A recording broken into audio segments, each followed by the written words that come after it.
क्रोध सभी पापों की जड़ है। आज संसार के प्राणी इसी उलझन में पड़े हैं कि क्या करें क्या ना करें, कैसे जीवन बिताया जाए।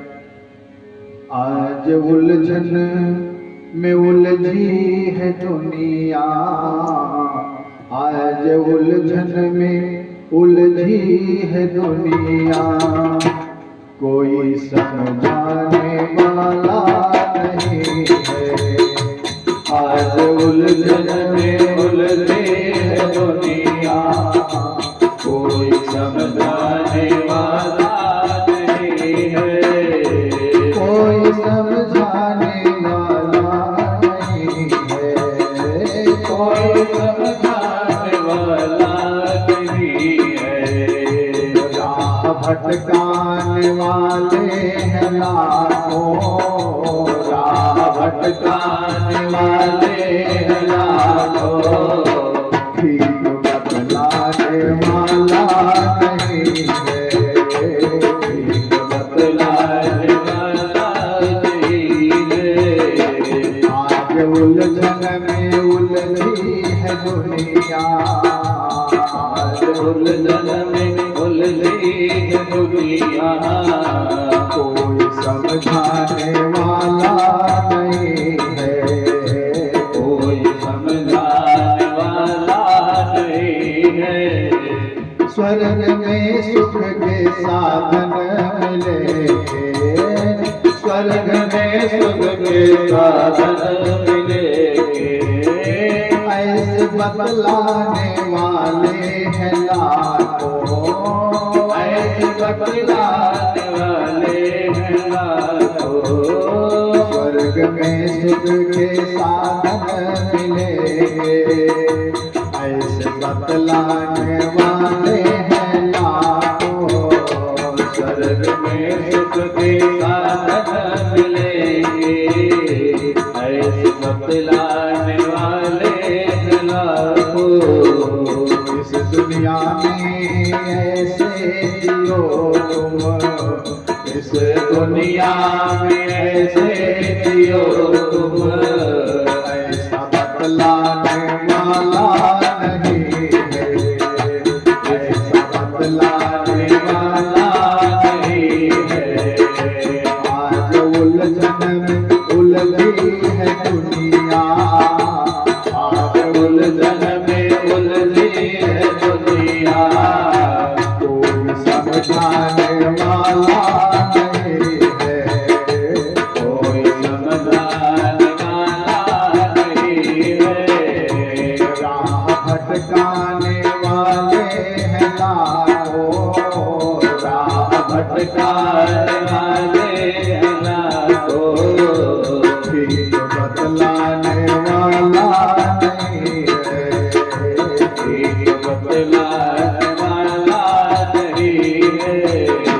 गुरु पिता माता दुख पा रहे हैं, गुरु पिता माता दुख पा रहे हैं, सारी दुनिया दुखी हो रही है, सारी दुनिया दुखी हो रही है।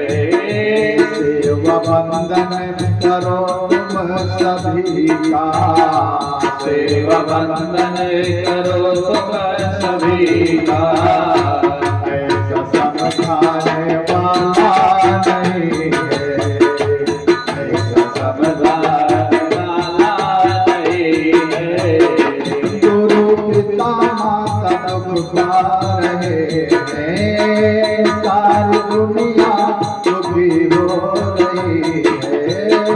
गुरु पिता माता दुख पा रहे हैं, सारी दुनिया दुखी हो रही है।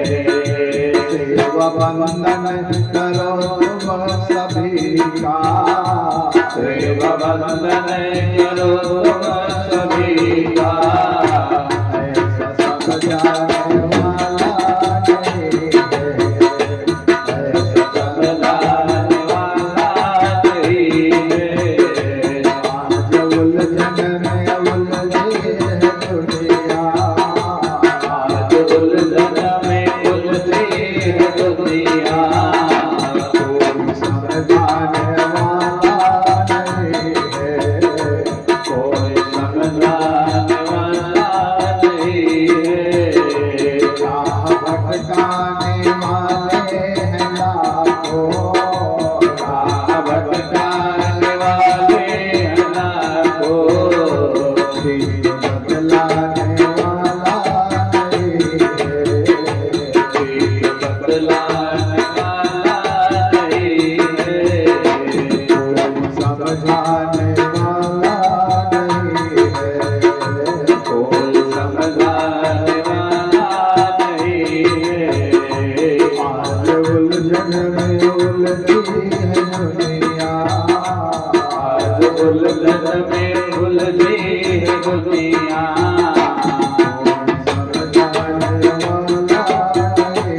भागवत महापुराण की जय हो। अब राजा निमि और वशिष्ठ का एक दूसरे को साथ हुआ। राजा निमि पर देवी की कृपा के बारे में कथा आगे बढ़ती है। जन्मेजय जी कहते हैं कि मुनिवर से कि हे महाभाग, ब्रह्मा के पुत्र मुनि वशिष्ठ का मित्र वरुणी यह नाम कैसे पड़ा? अभ्यास जी कहने लगे कि हे राजन, मैं इस संबंध में तुमको प्राचीन इतिहास सुनाता हूँ। इक्ष्वाक वंश में उत्पन्न निमि नाम के एक राजा थे। वे रूपवान, गुणवान, धर्मज्ञ और प्रजावत्सल, सत्यवादी, दानशील, यज्ञकर्ता, ज्ञानी और पुण्यात्मक थे। वे बुद्धिमान और प्रजापालक राजा निमि इक्ष्वाक के 12वें पुत्र थे।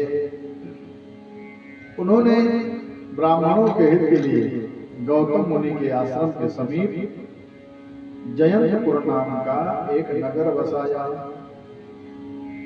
एक समय निमि महाराज ने यज्ञ कराने के निमित्त भृगु, अंगिरा, वामदेव, गौतम, पुलस्त्य, पुलह और कृत आदि वेदों के ज्ञाता ऋषियों को, तपस्वियों को आमंत्रित किया और यज्ञ हेतु समस्त सामग्री एकत्रित करके अपने गुरुदेव श्री वशिष्ठ जी से जाकर के कहा कि हे गुरुदेव, जिस यज्ञ के करने से भगवती जगदम्बा को प्रसन्न किया जा सके, उस यज्ञ को मैं करना चाहता हूँ। कृपा करके आप उस यज्ञ को संपन्न कराने की कृपा करें। अब वशिष्ठ जी कहते हैं कि हे राजन, मैं देवराज इंद्र के द्वारा यज्ञ हेतु पहले ही वर्ण कर लिया गया हूँ और उसके देवराज की यज्ञ को कराने के बाद मैं आपकी यज्ञ संपन्न कराऊंगा। आप तब तक रुक करके समय की प्रतीक्षा करें। अभी राजा निमि कहने लगे कि हे गुरुदेव, मैंने यज्ञ की समस्त सामग्री एकत्र कर ली है, संत मुनियों को भी आमंत्रण भेज दिया है। अब आप मेरे यज्ञ को पूर्ण करने की बजाय लोभवश इंद्र के यज्ञ को संपन्न कराने जा रहे हैं। राजा के इस प्रकार रोकने पर भी वे गुरु वशिष्ठ जी इंद्र के यज्ञ में चले गए। अब राजा ने भी उदास होकर के अपना आचार्य, यज्ञ का आचार्य श्री गौतम ऋषि को बना करके उनका पूजन किया और उन्होंने हिमालय के पार्श्व भाग में समुद्र के निकट जाकर के यज्ञ किया और उस यज्ञ कर्म में ब्राह्मणों को बहुत दक्षिणा दी। निमि ने उस 5000 वर्ष वाले यज्ञ की दीक्षा ली और ऋतुजों को उनके इच्छानुसार धन और गौएं प्रदान करके उनकी पूजा की, जिससे वे बहुत प्रसन्न हुए। और इंद्र के 500 वर्ष वाले यज्ञ के समाप्त होने पर वशिष्ठ जी राजा निमि के यज्ञ की इच्छा से आए और आकर के राजा के दर्शन के लिए वहां रुके रहे। राजा निमि के न आने पर क्रोधित होकर के कहने लगे कि हे निमि, तुमने गुरु का त्याग करके दूसरे को गुरु बना करके अभिमान में आकर के यज्ञ कराया है। तुम्हारा यह शरीर नष्ट हो जाएगा। निमि ने भी कहा कि हे मुनि श्रेष्ठ, अपराध आपका है कि आप अपने शिष्य का यज्ञ छोड़ करके लोभवश इंद्र के यज्ञ को संपन्न कराने गए और उल्टा निरपराध को साप दिया है। यदि मेरे मन में कोई भी दुर्भावना नहीं है तो आपका भी शरीर नष्ट हो जाए। दोनों के सापासापी के बाद वशिष्ठ जी ब्रह्मा जी के पास गए और उनका सारा वृत्तांत सुनकर के ब्रह्मा जी कहने लगे कि हे पुत्र, तुम मित्र वरुण के तेज हो, अतः उन्हीं के प्रवेश करके स्थिर हो जाओ। समय आने पर उन्हीं से अयोनिज पुत्र के रूप में प्रकट हो जाओगे। तुम सर्वज्ञ, वेद, तत्वज्ञ तथा सब के द्वारा पूजित होगे। तब वशिष्ठ जी ने उस देह को त्याग करके मित्र और वरुण के शरीर में जीवांश रूप से प्रवेश कर गए। एक समय परम सुंदरी उर्वशी अप्सरा स्वेच्छा से मित्रा वरुण के स्थान पर आई और उनकी भावना के अनुसार वहीं रहने लगी। एक दिन दैव योग से उन दोनों का दैववशात वहां रखे हुए आवरण रहित कुंभ में दोनों का वीर स्खलित हो गया और हे राजन, उसमें से दो अत्यंत सुंदर मुनि कुमारों ने जन्म लिया। उनमें पहले अगस्त थे और दूसरे वशिष्ठ जी थे। इस प्रकार मित्र और वरुण के तेज से वे दोनों ऋषि श्रेष्ठ तपस्वी प्रकट हुए। महातपस्वी अगस्त्य जी बाल्यावस्था में ही वन चले गए और महाराज इक्ष्वाकु ने अपने पुरोहित के रूप में दूसरे बालक वशिष्ठ का वरण कर लिया। हे राजन, इस प्रकार वशिष्ठ जी ने पुनर्जन्म की कथा वशिष्ठ जी के पुनर्जन्म की कथा आपको सुना दी। अब महाराज निमि से उनकी यज्ञ के ऋत्विज ब्राह्मण कहने लगे कि हे राजन, हम प्रसन्न हैं। आपको मानव शरीर या देव शरीर अथवा जो भी आपके मन में इच्छा हो, जो भी चाहें वह आपको मिल सकता है। इस समय आपकी यज्ञ में आए सभी देवता प्रसन्न हैं। उनके ऐसे वचन सुनकर के निमि की आत्मा कहने लगी कि मुझे नष्ट होने वाली देह से कोई लगाव नहीं है। मेरी इच्छा है कि मेरा निवास संपूर्ण प्राणियों की दृष्टि में हो। इसे सुनकर के देवता का कहने लगे कि अब आप कल्याणकारिणी भगवती की आराधना करें और वे ही आपका अभीष्ट अवश्य पूरा करेंगी। आपकी इच्छा वही पूरा कर सकती हैं। देवताओं के कहने पर अनेक स्तोत्रों से उनकी स्तुति की। ततः प्रसन्ना देवेशी प्रोवाच जगदम्बिका ज्ञानं ते विमलं भूयात् प्रारब्धस्यावशेषतः नेत्रेषु सर्वभूतानां निवासोऽपि भविष्यति निमिषं यान्ति चक्षुंषि त्वत्कृतेनैव देहिनां। तब प्रसन्न हुई देवेश्वरी जगदम्बा ने कहा कि तुम्हें विमल ज्ञान प्राप्त होगा, परंतु अभी तुम्हारा प्रारब्ध शेष है। समस्त प्राणियों के नेत्रों में तुम्हारा निवास भी होगा और तुम्हारे कारण ही प्राणियों के नेत्रों में पलक गिराने की शक्ति होगी और तुम्हारे निवास के कारण ही मनुष्य, पशु तथा पक्षी निमिष पलक गिराने वाले तथा देवता अनिमिष पलक न गिराने वाले होंगे। इस प्रकार उन राजा को वर दे करके और सभी मुनियों को बुला करके वे श्री वरदायिनी भगवती वहीं अंतर्धान हो गई।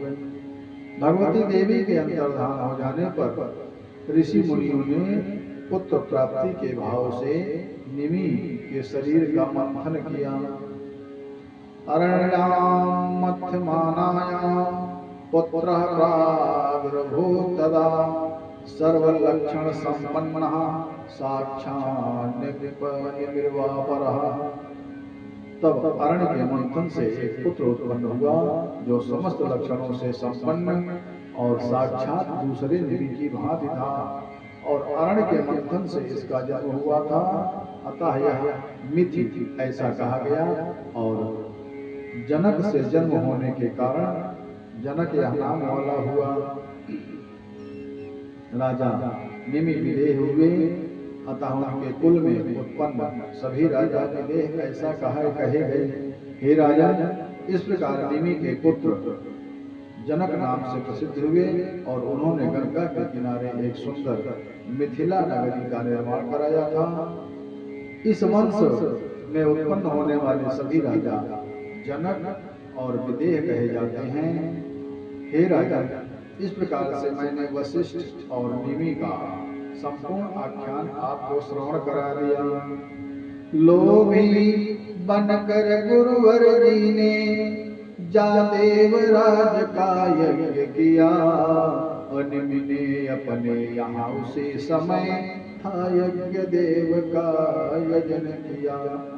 वो वशिष्ठ निमि थे गुरु शिष्य फिर भी दोनों ने साथ दिया। मुनि वशिष्ठ फिर उत्पन्न हुए, निम ने पलकों पर वास किया। इसके पश्चात अब है वंशी क्षत्रियों द्वारा भृगवंशी ब्राह्मणों के संहार की कथा आती है। राजा जन्मेजय जी पूछते हैं कि हे पितामह, अपने ही पुरोहितों के साथ में उन है वंशी क्षत्रियों की शत्रुता कैसे या किस कारण हो गई थी। इसे सुनकर के व्यास जी कहने लगे कि हे राजन, इस प्रसंग में आप एक प्राचीन कथा सुनो।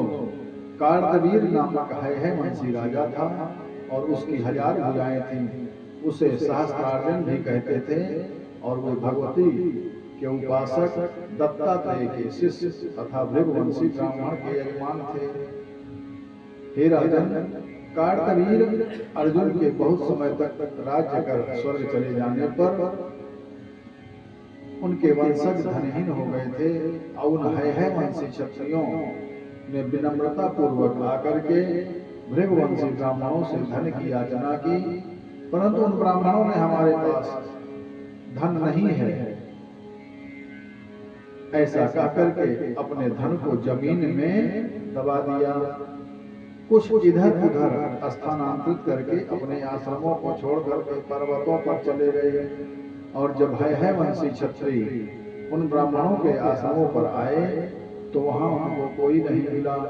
तब उन्होंने जमीन खोद खोद करके धन प्राप्त किया और फिर पर्वतों पर जाकर के रुष्ट होकर के ब्राह्मणों के स्त्री पुत्र तथा जो भी मिलता उनको मारने लगे, गर्भवती स्त्रियों के गर्भ गिराने लगे और उनके इस कार्य की तीर्थवासी मुनि निंदा करने लगे। इसके पश्चात क्रोध में भरे हुए उन है क्षत्रियों ने उन परम दयालु मुनियों से कहा, आप सभी लोग साधु हैं, अतः पाप कर्मों का रहस्य नहीं जानते हैं। छल सत्य को जानने वाले इन ब्राह्मणों ने कपट करके हमारे महात्मा पूर्वजों का सारा धन उसी प्रकार छीन लिया था जैसे कोई लुटेरा किसी पथिक का धन छीन लेता है। ये सभी ठग हैं, दंभी तथा बकवृत्ति वाले पाखंडी हैं। आवश्यक कार्य करने पर हमने विनम्रता पूर्वक इनसे धन की याचना की थी, किंतु इन्होंने धन नहीं दिया। इन्होंने चतुर्थांश वृद्धि पर भी हमको धन नहीं दिया, ब्याज पर भी धन नहीं दिया और लोभ के वशीभूत होकर के ये संशय में पड़ गए थे। दान, भोग तथा नाश धन की इस प्रकार की गति होती है। पुण्यशाली प्राणियों के धन की गति दान तथा भाग है और दुष्ट आत्मा वाले प्राणियों के धन की गति नाश है। जो कृपण व्यक्ति न दान करता है और न धन का उपयोग करता है, अपितु केवल धन के संग्रह में लगा रहता है, वह वंचक प्राणी राजा के द्वारा सर्वथा दंडनीय है और दुख का भागी होता है। इसलिए इन वंचक गुरुओं तथा अधम ब्राह्मणों को मारने के लिए हम सभी उद्यत हुए हैं। आप महात्मा जन इसके लिए हम पर क्रोध न करें। लोभ मनुष्यों के शरीर में सबसे बड़ा शत्रु है और दुख देने वाला तथा प्राणनाशक है। लोभ के वश होकर के प्राणी सदाचार तथा कुल धर्म का त्याग करके पिता, भाई, माता, पुत्र, पत्नी, गुरु तथा मित्रों को भी मार देता है। इस लोभ ने जनमानस को व्यथित कर रखा है। क्रोध, काम तथा अहंकार से भी बढ़कर के लोभ महान शत्रु है और लोभ में बढ़ करके मनुष्य अपने प्राण तक गंवा देता है। फिर इसके विषय में और क्या कहा जाए। हे महाराज, आपके पूर्वज धर्मज्ञ तथा सत पथ पर चलने वाले थे, किंतु ये पांडव तथा कौरव लोभ के कारण ही मारे गए। और जहाँ भीष्म पितामह, द्रोणाचार्य, कृपाचार्य, कर्ण, भीमसेन, धर्मपुत्र युधिष्ठिर, अर्जुन तथा श्री कृष्ण थे, फिर भी लोभ के वशीभूत उन्होंने आपस में भीषण युद्ध किया और अपने कुटुंब का महाविनाश कर डाला। उस युद्ध में द्रोण, भीष्म, पांडवों के पुत्र, भाई, पिता, पुत्र सभी मारे गए। जन्मेजय जी कहते हैं कि हे मुनि, है वंशी क्षत्रियों की उत्पत्ति कैसे हुई थी और किस प्रकार किस कर्म से उनका यह नाम पड़ा था। है वंशी किस कर्म से नाम पड़ा। अब व्यास जी कहते हैं कि हे राजन, इस संबंध में एक कथानक श्रवण करो कि किसी समय सूर्य पुत्र रेवंत उच्चई श्रवा पर आरूढ़ होकर के वैकुंठ को जा रहे थे।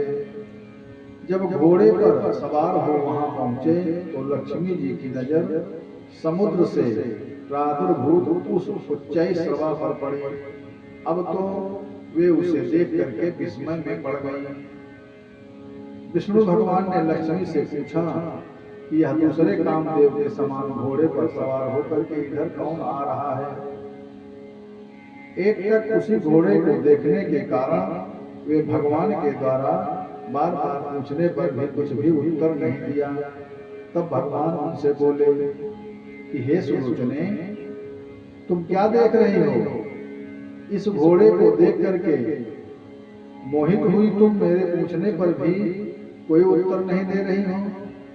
क्या तुम इस घोड़े पर मोहित हो गई हो, क्योंकि तुम्हारा चित्त सभी ओर रमण करता है।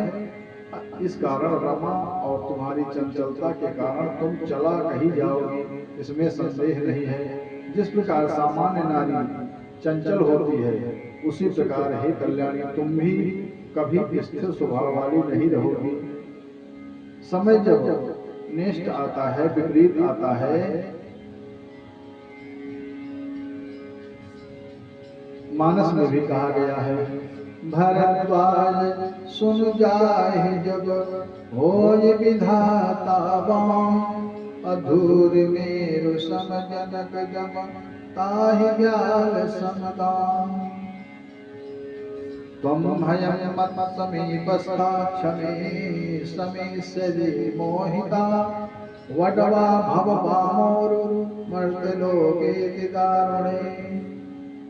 हे देवी, मेरे पास रहने पर भी तुम, नारायण कहते हैं लक्ष्मी जी से कि हे देवी, मेरे पास रहने पर भी तुम यदि एक घोड़े को अश्व को देख करके मोहित हो गई हो, तो हे वामोर, तुम अत्यंत दारुण मृत्यु लोक में घोड़ी के रूप में जन्म ग्रहण करो।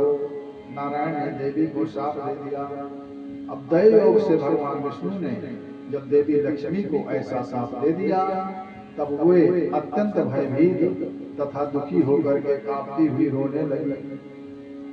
श्री लक्ष्मी जी रोते हुए कहने लगी कि हे प्रभु, मैंने आपका ऐसा क्रोध तो कभी नहीं देखा था। मेरे प्रति आपका सहज और सात्विक प्रेम कहाँ चला गया। हे देवेश, आप मुझ पर कृपा करो, क्षमा दान करो प्रभु। मैं आपके इस दारुण शाप से कब मुक्त होकर के आपका सानिध्य प्राप्त करूंगी। अब भगवान कहते हैं कि हे प्रिय, जब पृथ्वी लोक में तुम्हें मेरे समान एक पुत्र की प्राप्ति हो जाएगी, तभी तुम मुझे पुनः प्राप्त करके सुखी हो सकोगे। कामिनी रमा को भगवान द्वारा शासित देख करके सूर्य पुत्र रेवंत भयभीत होकर के अपने पिता सूर्य के पास चले गए और उनको भगवान द्वारा लक्ष्मी को दिए गए शाप के संबंध में बता दिया। और उधर लक्ष्मी जी भगवान को प्रणाम करके उसी स्थान सुपर्णाक्ष की उत्तर दिशा में, जहाँ यमुना तमसा नदी का संगम है, जहाँ पर सूर्य पत्नी ने तपस्या की थी, उसी स्थान पर वटवा रूप धारणी ने जाकर के नेत्रधारी चंद्रशेखर 5 मुखों वाले नीलकंठ भगवान श्री शंकर जी का एकाग्र मन से ध्यान करने लगे। सागरस्य सुतागत्वा हयरूपम मनोहरम, तस्मिन् तीर्थे रमा देवी चकार दुश्चरं तपः, ध्यायमाना परम देवं वैराग्यं समुपाश्रिता, दिव्यं वर्ष सहस्रं तु गतं तत्र महीपते। सागर पुत्री लक्ष्मी जी ने सुंदर घोड़ी का रूप धारण करके उस तीर्थ में अत्यंत कठोर तपस्या करने लगी। महादेव शंकर का ध्यान करते करते लक्ष्मी जी के मन में वैराग्य का प्रादुर्भाव हो गया। इस प्रकार उनको तप करते हुए 1000 दिव्य वर्ष बीत गए। अब प्रसन्न होकर के त्रिनेत्रधारी भगवान शंकर ने बैल पर सवार होकर के पार्वती जी के साथ उन्हें साक्षात दर्शन दिया और भगवान शंकर ने अपने गणों सहित वहां आकर के तप करती हुई बड़वा रूप धारणी महाभागा विष्णु प्रिया लक्ष्मी जी से कहा कि हे कल्याणी, आप तपस्या क्यों कर रही हैं? मुझे इसका कारण बताएं। आपके पति विष्णु तो स्वयं संपूर्ण मनोरथ पूर्ण करने वाले तथा सभी लोगों का विधान करने वाले हैं। अब लक्ष्मी जी कहती हैं कि हे शंकर भगवान, आप मेरा महान कष्ट दूर करिए। श्री हरि तो वैकुंठ में निवास करते हैं, फिर बिना पति के सानिध्य के पुत्र कैसे होगा? आप मुझे वर दे करके मेरा कष्ट दूर कीजिए, क्योंकि आप और उन श्री विष्णु में कोई भेद नहीं है। आपका और विष्णु भगवान का एकत्व जानकर ही मैंने आपके नाम से तप किया है। भगवान श्री राम और शिव की एकता में मानसकार भी लिखते हैं कि शिव द्रोही मम भगत कहा, असो नर सपन हो मोहि न भाव, शंकर विमुख भगति चाह मोरी, असो नर की मूढ़ मति थोरी। शंकर प्रिय मम द्रोही, शिव द्रोही मम दास, ते नर करहि कलप भरी, भोर नरक मोहवास। हे भोलेनाथ जी, एक बार वो ध्यान से जब उठे तब मैंने पूछा था कि आप किसका ध्यान कर रहे हैं? तब श्री विष्णु भगवान कहते हैं कि मैं श्री शंकर जी की कृपा प्राप्त करने को उनका ध्यान कर रहा हूँ। अतः आप कृपा करके मेरे इस कष्ट का निवारण करें। लक्ष्मी जी के करुण पुकार सुनकर के शंकर भगवान कहने लगे, अत्रैव है रूपेण भगवान जगदीश्वरः आगमिष्यति ते कामः पूर्णं कर्तुं मयेतः। वे भगवान जगदीश्वर मुझसे प्रेरित होकर के तुम्हारी कामना पूर्ण करने के लिए अश्व का घोड़े का रूप धारण करके यहीं पर आएंगे। मैं उन मधुसूदन को इस प्रकार प्रेरित करूंगा जिससे वे मदातुर होकर के अश्व का रूप बना करके तुम्हारे पास चले आएंगे। उन्हीं नारायण के समान तुम्हें पुत्र उत्पन्न होगा और वह पृथ्वी पर राजा के रूप में प्रतिष्ठित तथा सभी लोगों से नमस्कृत होगा।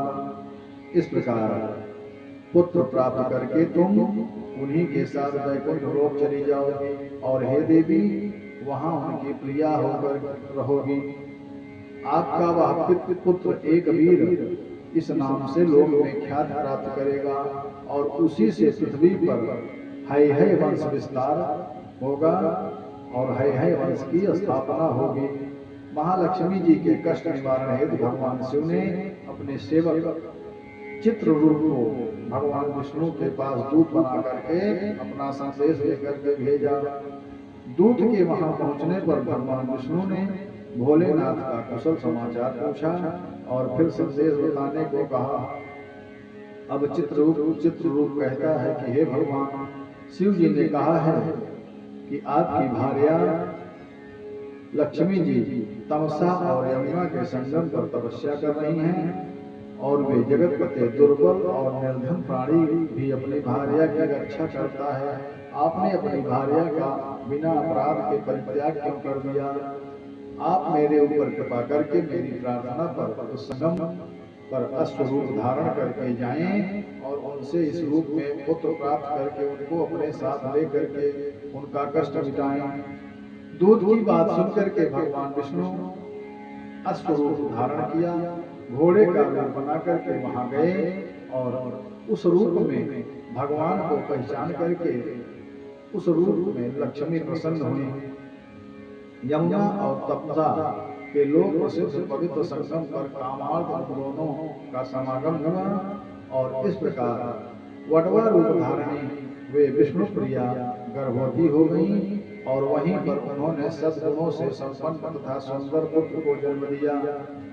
भगवान विष्णु ने हंस करके उनसे यह समयोचित बात कही, तुम अब अपना यह अश्वी रूप छोड़ करके घोड़ी का रूप छोड़ दो और पहले जैसा शरीर धारण कर लो। हे सुलोचने, हम दोनों अपनी दिव्य देह धारण करके अपने वैकुंठ धाम चलेंगे और तुमसे उत्पन्न यह कुमार अब यही रहेगा। भगवान विष्णु कहने लगे कि हे लक्ष्मी जी, आप इस पुत्र की चिंता छोड़ दो, मैंने इसके पालन पोषण की व्यवस्था कर दी है।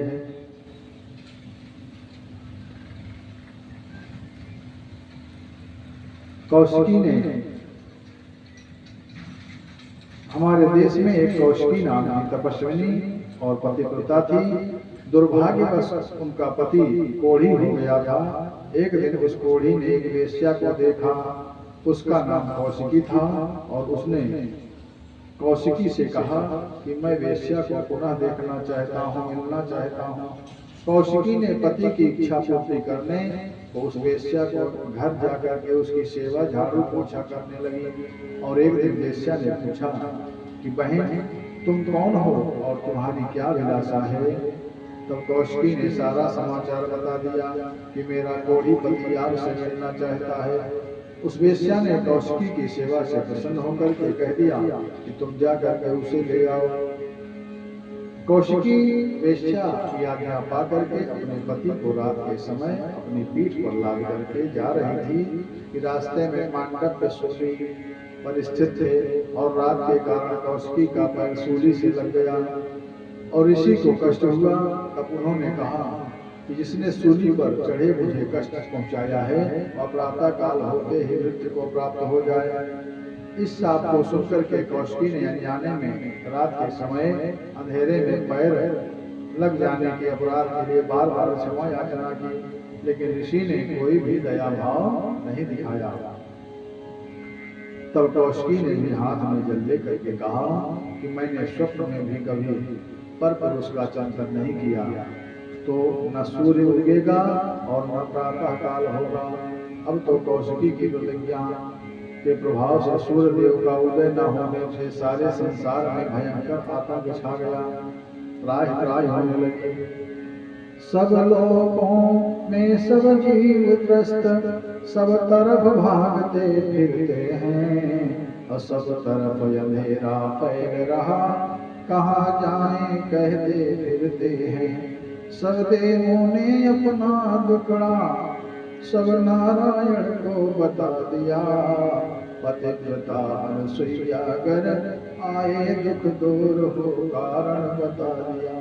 सभी देवता माता अनुसुईया के पास गए और सारा समाचार बता दिया। तपस्वी अनुसुईया ने कहा, बहन कौशिकी, मैं तुझसे आग्रह करती हूँ, सूर्य को उगने दे, मैं तेरे रुग्णपति के स्थान पर सुंदर और स्वस्थ पति प्रदान कर दूंगी। अम्मा तानुसुईया के कहने पर कौशिकी ने सूर्य को शाप से मुक्त किया। तभी प्रातः काल हुआ, कौशिकी की मृत्यु हो गई, लेकिन सती अनुसुईया ने अपने तपोबल से कौशिकी को सुंदर पति प्रदान करके संसार में पतिव्रता कौशिकी का मान बढ़ाया। उत्तम के यश मन बस, उत्तम के अस बस मन माही, सपने हुआन पुरुष जग नाही। मध्यम पर्वत देखें कैसे, भ्राता पिता पुत्र निज जैसे। धर्म विचार समुझ कुल रहीं, सोनो किष्ट प्रिय सुत यस कहीं। बिनु अवसर भय तेरा कोई, और जान हुआ धम नारी जग होई। और उधर नारायण लक्ष्मी जी को लेकर के चले जाते हैं और उस पुत्र को छोड़ देते हैं और कहते हैं कि इसकी व्यवस्था हमने कर दी है, इसकी कथा आगे आती है, आगे आएगी। अब राजा हरिवर्मा को है संज्ञक पुत्र एक वीर की प्राप्ति हुई। यह कथा उसी से मिलती जुलती है। जन्मेजय कहते हैं कि हे मुनिवर, भगवान विष्णु और लक्ष्मी के चले जाने पर निर्जन वन में उस बालक की देखभाल किसने की, या कोई जंगली हिंसक जानवर उसे उठा तो नहीं ले गया। भगवान विष्णु और लक्ष्मी के चले जाने पर चंपक नाम का विद्याधर अपनी प्रेयसी मदनालसा के सहित उत्तम विमान पर चढ़ करके संयोग से उसी स्थान पर जा पहुंचा जहां वह बालक अकेला निर्जन वन में पड़ा था। चंपक ने वह बालक उठा करके मदनालसा को सौंप दिया और बालक को लेकर के दोनों बड़े प्रसन्न हुए और सोचने लगे कि इतना सुंदर बालक है, इसे यहाँ कौन छोड़ गया। दोनों आपस में कहने लगे कि यह हमें भगवान शंकर ने दिया है। चंपक कहने लगा कि हे मदनालसा, मैं इंद्र से जाकर के पूछता हूँ कि यह बालक किसका है, इसका त्याग क्यों किया गया।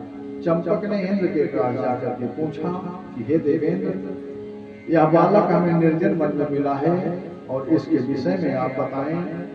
यह मेरी पत्नी का प्यारा पुत्र बन गया है और धर्मशास्त्रों में कृत्रिम पुत्र भी कहा गया है। पुत्र की अभिलाषा मानस में महाराज दशरथ को भी हुई थी। और चंपक की बात सुनकर के देवराज इंद्र कहते हैं कि यह पुत्र विष्णु भगवान ने ययाति के पुत्र हरिवर्मा को प्रदान करने के लिए उत्पन्न किया है। वह परम धार्मिक राजा हरिवर्मा आज ही भगवान की प्रेरणा से इस पुत्र को लेने उसी स्थान पर जाएंगे। अतः तुम राजा के वहां पहुंचने से पहले पूर्व ही इस पुत्र को उसी स्थान पर पहुंचा दो जिससे सब राजा हरिवर्मा वहां आकर के इसे प्राप्त कर लें। पृथ्वी लोक में यह बालक एक वीर के नाम से प्रसिद्ध होगा। और चंपक देवराज के आदेशानुसार उस पुत्र को वहां जहां से लाया था उसी स्थान पर छोड़ आया। भगवान विष्णु लक्ष्मी जी के साथ जहां राजा हरिवर्मा तप कर रहे थे वहां पहुंचे हैं और तप करते हुए राजा हरिवर्मा से कहते हैं कि हे राजन, मैं तुम्हारी तपस्या से प्रसन्न हूँ। और भगवान को देख करके हरिवर्मा उनके चरणों में गिर करके स्तुति करने लगा कि हे प्रभु, आपका दर्शन तो दुर्लभ मनुष्य को ही होता है। भगवान कहते हैं कि तुम मनोवांछित वरदान मांगो। तब राजा हरिवर्मा कहते हैं कि हे प्रभु, मैंने एक पुत्र प्राप्ति हेतु तपस्या की है और मुझे अपने सदस्य पुत्र दीजिए। आप अपनी तरह ही मुझे पुत्र प्रदान करिए। राजा की प्रार्थना सुनकर के आदिदेव भगवान विष्णु ने राजा से सार्थक वचन कहा कि हे ययाति नंदन, तुम इसी समय यमुना तथा तमसा नदी के उस पावन संकर तीर्थ पर चले जाओ। आप जैसा पुत्र चाहते हैं वैसा ही पुत्र मैंने वहां रख दिया है और मेरे तेज से प्रादुर्भूत वह पुत्र अमित प्रभाव वाला है तथा लक्ष्मी जी ने उसे उत्पन्न किया है और तुम्हारे लिए ही उसकी उत्पत्ति की गई है। अतः तुम उसे ग्रहण करो। भगवान की आज्ञा अनुसार राजा उसी स्थान पर गया और वहां पर उसे वह बालक एक हाथ से पैर का कोमल अंगूठा मुख में डाल करके पृथ्वी पर गिरता हुआ मिला। लक्ष्मी जी से उत्पन्न भगवान विष्णु के अंश स्वरूप तथा उन्हीं के समान प्रभावकारी एवं कामदेव के समान रूपवान उस पुत्र को देख करके राजा हरिवर्मा का मुखारविंद हर्षित हो गया। उस बालक को अपने कर कमलों से बड़ी तेजी से उठाते हुए राजा हरिवर्मा प्रेम सागर में मग्न हो गए और प्रसन्नता पूर्वक उसका मस्तक सूंघ करके उन राजा ने पुत्र का आलिंगन किया।